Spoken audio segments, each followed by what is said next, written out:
కాలం పోయినాక మామిడికాయలు చూపిస్తారని నన్ను తిట్టుకోకర్రి. ఇంకా అవి మార్కెట్‌లో మామిడికాయలు దొరుకుతున్నాయి. కావాలంటే పోయి తెచ్చుకోర్రి.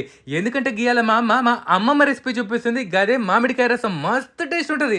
ముందుగాల ఒక పుల్లటి మామిడికాయ తీసుకొని, తొడిమ తీసుకొని, కడుక్కున్నాక మంచిగా ఘాట్లు పెట్టుకొని మెత్తగా ఉడకబెట్టుకోర్రి.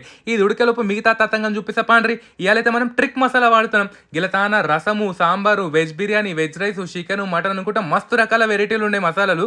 కావాలంటే డిస్క్రిప్షన్‌లో లింక్ ఇస్తా ఒకసారి పోయి చూసుకోర్రి. టేస్ట్ కూడా మస్తు ఉంటాయి. ఈ మసాలాలు ఎప్పుడు చూసినా నాకు ఒక నాస్టాలజిక్ ఫీలింగ్ వస్తుంటది.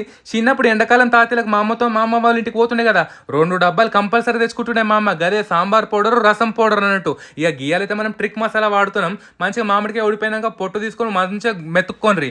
గిన్నెలో నూనె వేసుకొని అలా ఆవాలు దంచి పెట్టుకున్న ఎల్లిపాయ, జీలకర్ర, ఎండుమిరపకాయలు, పచ్చిమిరపకాయలు, ఉప్పు, పసుపు, ఇంగువ, కల్యమాకు వేసుకోవాలి. ఇక గోల్నాక నానబెట్టుకునేది ఉంది కదా మామిడికాయ రసం, అది కూడా తీసుకోవాలి. కొత్తిమీర వేసుకొని లాస్ట్ ట్రిక్ మసాలా వేసుకుంటుంటే అయితే వాసనకి మా అమ్మమ్మనే యాదకొస్తుంది. టేస్ట్ మస్తు ఉంది. మీరు కూడా ట్రై